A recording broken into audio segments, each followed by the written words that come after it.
Howdy,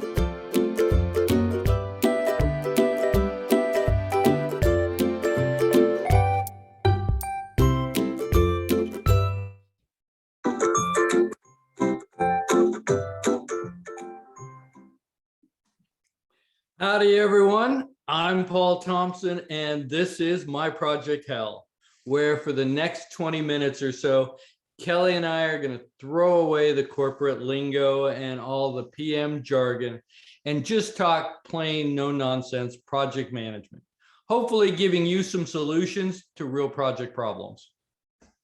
I'm Kelly Schockler, and in this episode, Paul and I have a hot topic for your consideration, followed up by a stint in Coach's Corner with a guest project manager. And she's going to join us as we triage a scene from her own Project Hell. So a little reminder for those who made it today here with us live, we encourage you to use that Zoom chat and just share your own 2 cents as we have our discussion. And then if you want, you can put a question in the Q&A that Paul and I may or may not get to. So Paul, I'm going to launch it over to you for a hot topic. Bring it. All right. Thank you. And I do really appreciate seeing so many people on our participants. You guys make this all worthwhile. Today, we want to talk about issues and really dealing with an onslaught of issues, right? Prioritizing, how do you triage? Issues come in all sorts of shapes and sizes, right? There's the project level stuff that all of us, right, as project managers, coordinators, we deal with on a daily basis. And then there's the portfolio level stuff where it might be our PMO manager, the program manager, but they're dealing with what are project issues that are running across multiple projects. And it's not long before there's hundreds of them, right? Everything can be turned into an issue way too quickly. So how do you deal with it? And that's where you really come down and start to deal with it at a triage, right? We've got limited resources. How are we going to spread them across? One of the things that, project managers often do is look at the risk and their project, right? Or not the risk, sorry, the issue, because this thing's happening.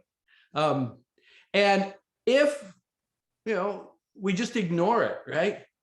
What's the chances what's the chances that the project will live, right? If we just ignore it and don't waste any of our resources, those are good. Or what's the likelihood that the project will come out okay if we deal with this issue, right? And really have to spend a lot of resources or the appropriate amount of resources. Where does that put this risk in our list of things to deal with? And Kelly, I know you have faced these a lot, right? What do you do with, you've got issues that no matter how much you spend, how much attention you give it, the project's going to die and probably should die sooner than later, right? So if you start to think about your issues in that way, that's one way to start triaging, but it's kind of a high level. Where do we go from here, Kelly? Well, yeah, I think there's a lot of ways to go, right? Because there's as many ways as there are people when it comes to triaging issues, crying, hiding, for instance. But of course, when you're thinking about what do I have to do with, how am I going to address this issue? How am I going to put my time and energy and, thinking about the impact and the actions that, or inaction that you and your team take. And how is that going to have an impact on this situation? Of course, that's kind of what we like to call no duh. But what about, how are we handling that sense of urgency?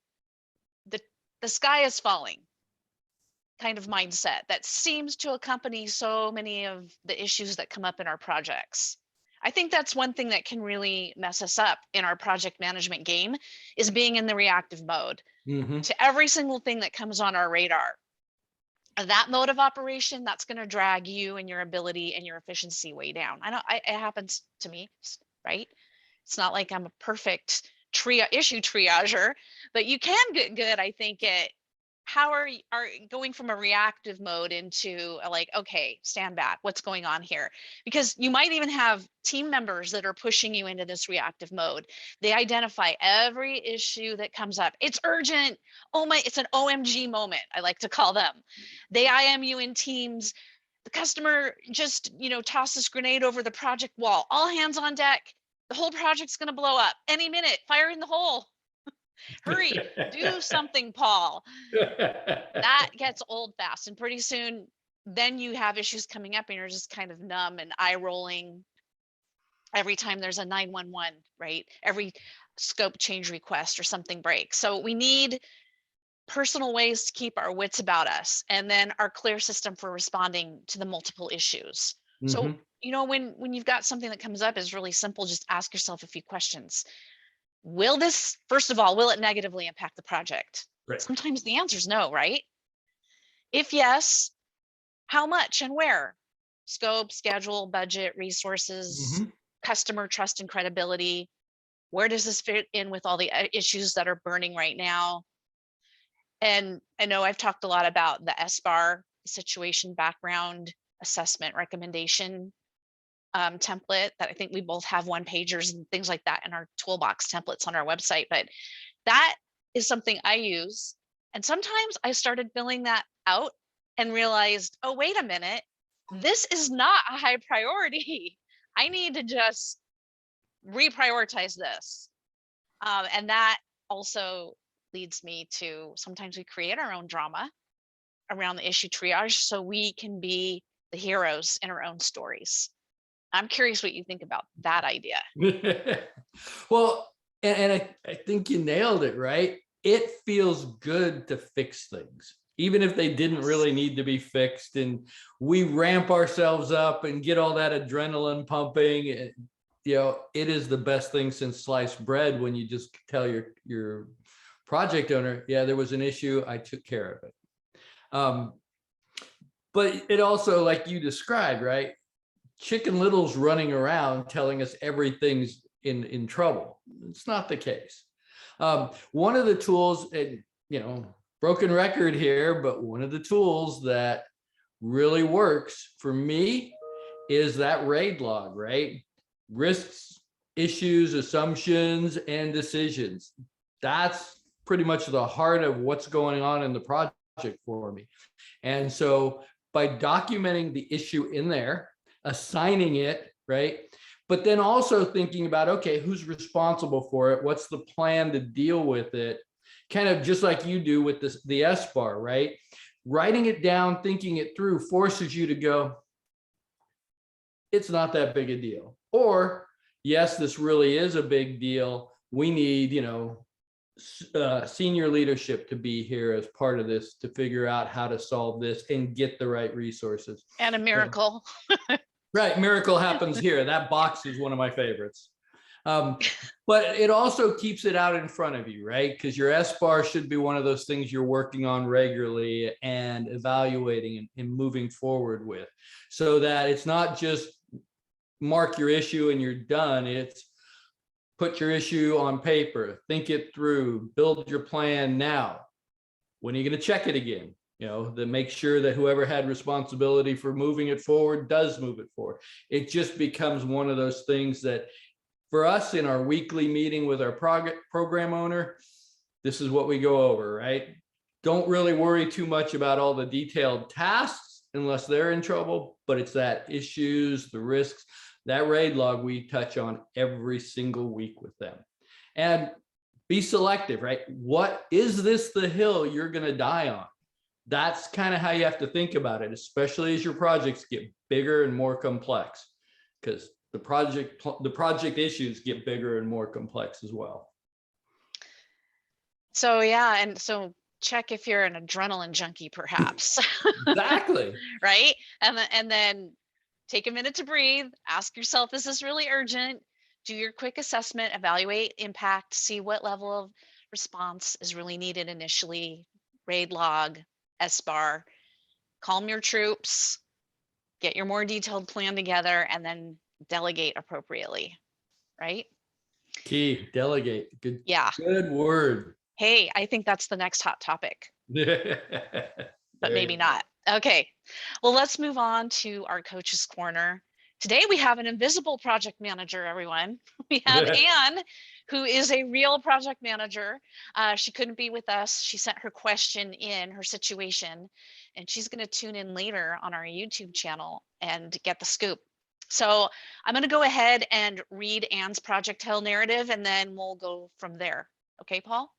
Outstanding. Okay, to set the stage, Anne is a senior project manager in a software development company, PMO, and they use a hybrid of agile and waterfall methodology for their projects and their implementations. So here's what Anne sent in.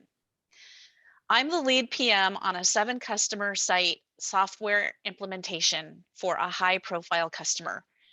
We don't have a signed SOW, statement of work, or an agreement with the customer on the work to be done by development to customize their version of the product. The customer success managers tell me, keep moving forward anyway, just dive in without it and we will figure it out as we go. When I try to raise the flag and say that's not going to work and why, it falls on deaf ears and I'm told we have to move forward now. As the lead PM on this software implementation, what can I do to help the customer success team understand the pitfalls of doing work without a formal customer agreement and sign off?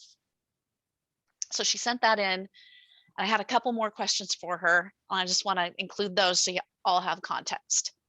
I asked her who's responsible for the SOW formally in the company, and she said customer success. I asked her, what impacts have you warned them about so far concerning not having an outline scope agreement before heading into development? And she said, we will not understand fully what the customer wants and if we are able to even build it. And then I asked what the attitudes were from development and the PMO on the approach. And she said, development, they go along to get along, they jump when they're told, and the PMO is new and not established and doesn't have very much influence. So that's what I got from Ann, Paul, and this is gonna lob this back over the net to you on your side of the court again and ask WWPD, what would Paul do? Wow. Well, this is a lesson that I seem to keep learning over and over. And I say that because I want to make sure everybody understands that a lot of what we talk about here is not something that you make a mistake once. Some of these, it's just the seriousness or the whatnot of it. You kind of, it has nuances, and you, each time you sort of go through this, you got to figure it out. Let me give you my story that was not that long ago, right? Been working with one of our partners. We've been working with them for years, close to 15 years. We do lots of projects with them. These guys are great. We kind of have that symbiotic, relationship. I finish your sentences, we're good. They brought us a new client. They needed some help. And we looked at the scope. It was fuzzy at best. It was missing to be more accurate. It was a fixed bid price. It was all the things that were setting off bells and whistles in the back of my head going, stop, get some stuff on paper. But they were in a hurry. This is a big customer for them. We've done things with them. They're telling me, oh, don't worry, we're going to do right by you. That was awesome. Month into this, I was having to stand in front of the client and really just spend several hours explaining to them what we thought we signed up for that you asked for is different than what you think you paid for and contracted.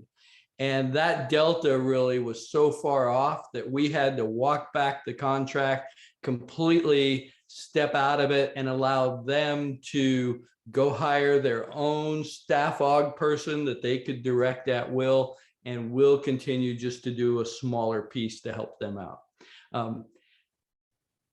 But I tell you that because it happens, and it happens a lot, regardless of how well you know the other team, how well you think you understand things. Just in those multiple 2-hour sessions, those work sessions I had with the customer, it became so clear to everybody just how disconnected we were. Even though for the last month, everybody been saying, I told you, I told you, I told you. So please document, document, document.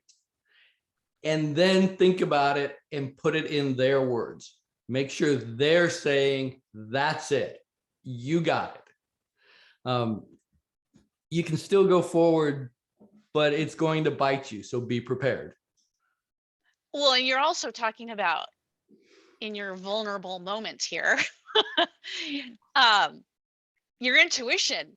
It sounded like that was in there, and then we're often just moving so fast, we discount that, and we're like, let's get this done, right? That's right. There's a lot of pressure on project managers to get it done. We don't have time. Just get going. And I also, yeah, right. That works sometimes, rarely. And it go ahead. does, and it's a lot of why I think Agile came about, right? Because you can't spend forever planning, but we got to find the balance. Yeah, and then back to one of the other points you made is that often it's people are thinking, oh, we're saving time by cutting these corners. And then in the long run, it costs everyone more resource hours, schedule delays, team angst, which is huge because then you lose motivation and morale, customer dissatisfaction, budget overruns. Did I cover everything yet? Credibility, Probably not. you name it. You name it, it starts sliding down that slope. Yeah. So to Anne, I'd say, I'm going to go back to my S-bar, Paul. This is an S-bar. Lay it out, document it, share it, do everything you can to raise it. And then at the end of the day, we as project managers have to go along to get along with our sponsors and our leadership on what they decide. So that leads me to say, all right, then now let's get comfortable with acceptance and being comfortable with being uncomfortable, and learn the serenity prayer and how to not care, and not how to care too much. That one goes a long way too. Not caring too much. This is not the end of the world or the hill to die on, usually, right? Good point. Good point.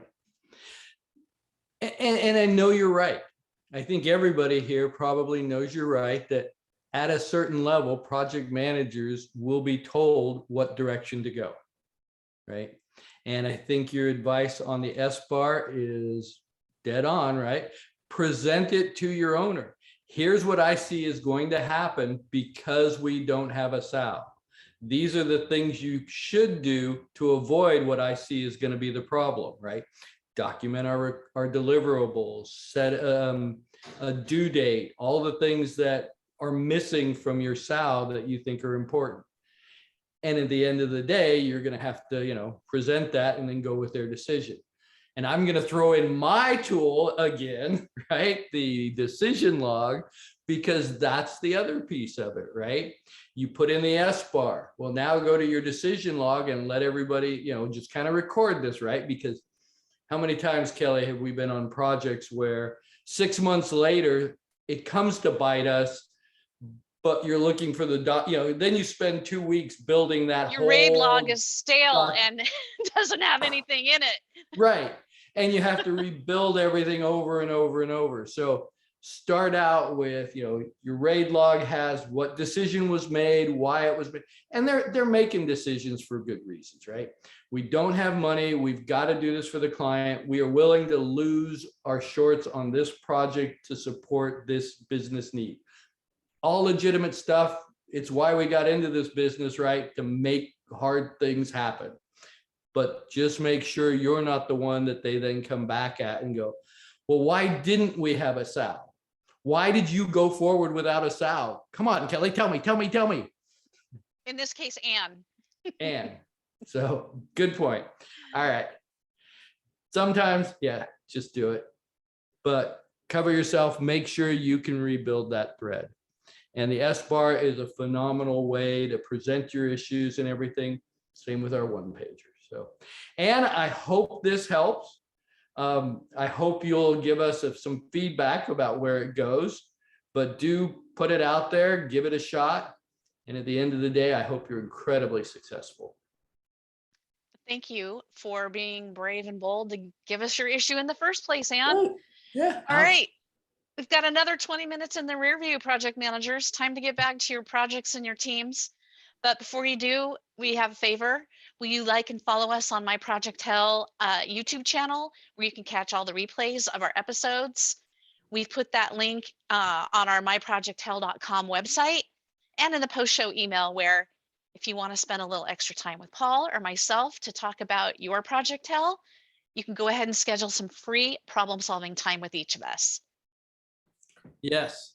And don't forget, for all of you PMI members, we do have a little bit of credit you get for this. So go check that, make sure you get it.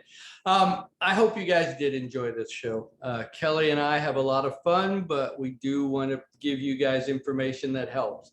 So please join us next time when Emerson, Lake, and Palmer will cover the show that never ends. You've been on those projects, right? They don't have end dates. They just won't go away. And you might have to explain who Emerson, Lake, and Palmer is to some of our audience members, Paul. You dated yourself. But if you do want to participate in Coach's Corner, please feel free, drop us an email at myprojecthell@gmail.com, or you can go to our website, myprojecthell.com, register and just drop it in the note. We love to help folks kind of climb out of their hell, right? You will also be getting a post-show email. Please fill out the survey. There are lessons learned, right? This is everybody's show, and you help us learn the lessons that we can make this show better and more advantageous to everyone who attends. So appreciate all the people on here. Look forward to talking to you soon. Take care, everyone. We'll see you next time.